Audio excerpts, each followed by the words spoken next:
Hello friends, আজ আমি সকাল সকাল উঠে পড়েছি বাড়ি যাওয়ার জন্য। আর আজ আমি সেটাই তোমাদের সাথে শেয়ার করব। দেখো, সকাল সকাল উঠে আমি স্নান টান সব কমপ্লিট করে ফেলেছি। তারপর মুখে একটু ক্রিম টিম মেখে একটু রেডি হয়ে নিচ্ছি। আর ক্রিমের পর সানস্ক্রিন মাখবো না তা তো হতেই পারে না, তাই জন্য মুখের প্রোটেকশানের জন্য একটু হলেও সানস্ক্রিন অবশ্যই দরকার। তোমরাও কিন্তু অবশ্যই ইউজ করবে। বাইরে বেরোনোর মিনিমাম 5 থেকে 10 মিনিট আগে অ্যাপ্লাই করে নেবে। আমিও সেই মতো ক্রিমটা অ্যাপ্লাই করে নিচ্ছি। ক্রিম টিম মাখা হয়ে গেলে আমি চুলটাকে আঁচড়ে নেব। চুলটা আঁচড়ে আমি সুন্দর করে বেঁধে নেব। চুল ভেজা থাকা সত্ত্বেও আমি এইভাবে চুল বাঁধছি, কারণ বাসে যাব, এবার চুল তো এলোমেলো হবেই। ওই জন্য আমি চুলটাকে টাইট করে বেঁধে নিচ্ছি। চশমাটাও পরে নিলাম। এবার আমি রেডি হয়ে গেছি। আমি ব্যাগও গুছিয়ে নিয়েছি। ব্যাগ গোছানোর সাথে সাথে আমি কিন্তু লেটারটাও নিয়ে নিয়েছি। এই লেটারটা আমরা যখন বাড়ি যাই তখন আমাদের হোস্টেলে জমা দিয়ে তারপর বাড়ি যেতে হয়। তো এবার সিগনেচার করে আমি বেরিয়ে পড়লাম বাড়ির উদ্দেশ্যে। প্রথমে টোটো করে চলে গেলাম বাস স্ট্যান্ড। আর বাইরে বেরিয়ে বুঝতে পারলাম আজ বেশ ভালোই গরম পড়ছে। যখনই বাস স্ট্যান্ডের উদ্দেশ্যে বেরোই তখনই এই দুটো ট্রাফিক সিগন্যালে আমাকে পড়তেই হয়। তোমাদের সাথেও কি এমন হয়? তোমরা কিন্তু অবশ্যই আমাকে জানাবে। এখানেও কিন্তু আমি ট্রাফিক সিগন্যালে পড়েছিলাম। তোমরা দেখতেই পাচ্ছ এখানে এখনও কিন্তু দোকানগুলো খোলেনি। তার মানে বুঝতেই পারছো আমি কতটা সকাল সকাল বেরিয়েছি বাড়ি যাওয়ার জন্য। বাস স্ট্যান্ড পৌঁছে অ্যাট ফার্স্ট আমি টিকিট কেটে নিলাম। তারপর টিকিট নিয়ে চলে গেলাম বাসের জন্য। বাসে উঠে কিন্তু আমি আগেই দেখতে পাচ্ছ ব্যাগগুলোকে ঠিকঠাক করে জায়গায় রেখে দিলাম। আর এটা আমার সিট। আমি কিন্তু বাসে গেলে জানলার ধারটাই দেওয়ার জন্য বলি। এবার যদি কপালে না থাকে তাহলে পাই না। আর বেশিরভাগ সময় আমি জানলার ধারেই বসি। আমি আমার সিটে বসে পড়লাম। বসে এবার রওনা হয়ে গেলাম। রেল গেট ক্রস করে চললাম। বাড়ি যাওয়ার সময় আমি জানালার ধারে এই জন্যই বসি, কারণ রাস্তা দেখতে দেখতে না গেলে আমার ভালো লাগে না।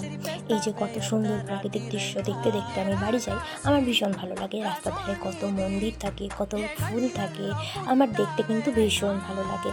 তো সব দিক মিলিয়ে আমার মনে হয় জানালার ধারে বসাটাই বেস্ট অপশান। তোমাদের কার কী মনে হয় সেটা কিন্তু কমেন্টে জানাতে একদম ভুলবে না। বাসে সব থেকে বেশি ভালো লাগে আমার এই জিনিসগুলো। তোমরা কি এগুলো খাও? আমাকে কিন্তু অবশ্যই বলবে। আমি যখন বাড়ি যাই, আমার বাড়ি যাওয়ার পথে একটা ব্রিজ পড়ে। সেই ব্রিজ দিয়ে যাওয়ার সময় আমার শুধু একটাই ঘটনা মনে পড়ে, আর সেটা মনে হবার পর আমার ভীষণ ভয় লাগে। তো একটু পরেই তোমরা সেই ব্রিজটা দেখতে পাবে। তো তোমরা কিন্তু অবশ্যই বলবে যে তোমরা কি জানো যে এই ব্রিজে কি হয়েছিল।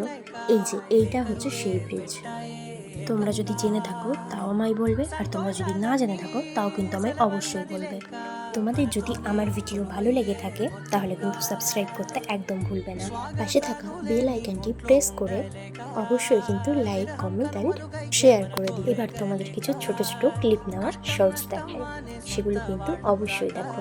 আশা করি ভালো লাগবে।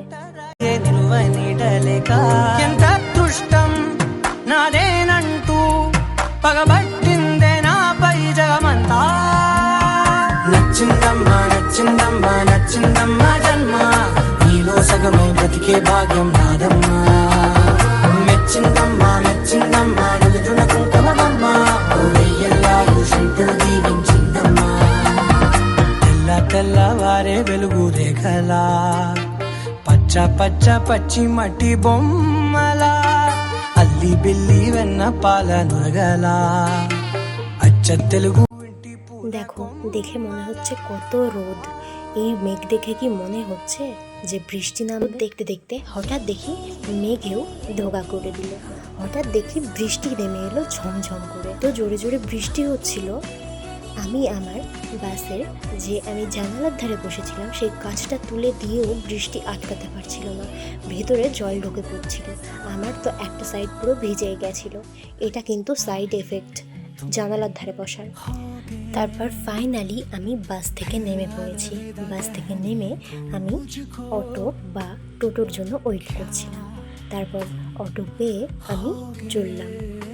এতদূর এসে মনে হচ্ছে যে না, বাড়ির কাছে এসেছি।